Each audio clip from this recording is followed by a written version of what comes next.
श्री परमात्मने नमः। श्री वाल्मीकि रामायण उत्तरकांड 84वां सर्ग। लक्ष्मण का अश्वमेघ यज्ञ का प्रस्ताव करते हुए इंद्र और वृत्रासुर की कथा सुनाना। वृत्रासुर की तपस्या और इंद्र का भगवान विष्णु से उसके वध के लिए अनुरोध। श्री राम और महात्मा भरत के इस प्रकार बातचीत करने पर लक्ष्मण ने रघुकुल नंदन श्री राम से कहा, हे रघुनंदन, अश्वमेघ नामक महान यज्ञ समस्त पापों को दूर करने वाला परम पावन और दुष्कर है, अतः इसका अनुष्ठान आप कीजिए। महात्मा इंद्र के विषय में यह प्राचीन वृतांत सुनने में आता है कि इंद्र को जब ब्रह्म हत्या लगी थी तब वे अश्वमेघ यज्ञ का अनुष्ठान करके ही पवित्र हुए थे। हे महाबाहो, पहले की बात है जब देवता और असुर परस्पर मिलकर रहते थे। उन दिनों वृत नाम से प्रसिद्ध एक बहुत बड़ा असुर रहता था। लोक में उसका बड़ा आदर था। वह 100 योजन चौड़ा और 300 योजन ऊंचा था। वह तीनों लोकों को आत्मी समझकर प्यार करता था और सबको स्नेह की दृष्टि से देखता था।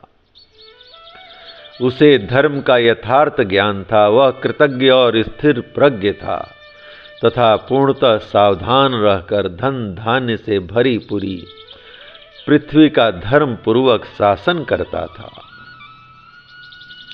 उसके शासन काल में पृथ्वी संपूर्ण कामनाओं को देने वाली थी। यहाँ फल फूल और मूल सभी सरस होते थे। महात्मा वृत्रासुर के राज्य में यह भूमि बिना जोते बोए ही अन्न उत्पन्न करती थी तथा धन्य धान्य से भली भांति संपन्न रहती थी। इस प्रकार वह असुर समृद्धिशाली एवं अद्भुत राज्य का उपभोग करता था। एक समय वृत्रासुर के मन में यह विचार उत्पन्न हुआ कि मैं परम उत्तम तप करूं, क्योंकि तप ही परम कल्याण का साधन है। दूसरा सारा सुख तो मोह मात्र ही है। उसने अपने ज्येष्ठ पुत्र मधुरेश्वर को राजा बना पूर्ववासियों को सौंप दिया और संपूर्ण देवताओं को ताप देता हुआ कठोर तपस्या करने लगा।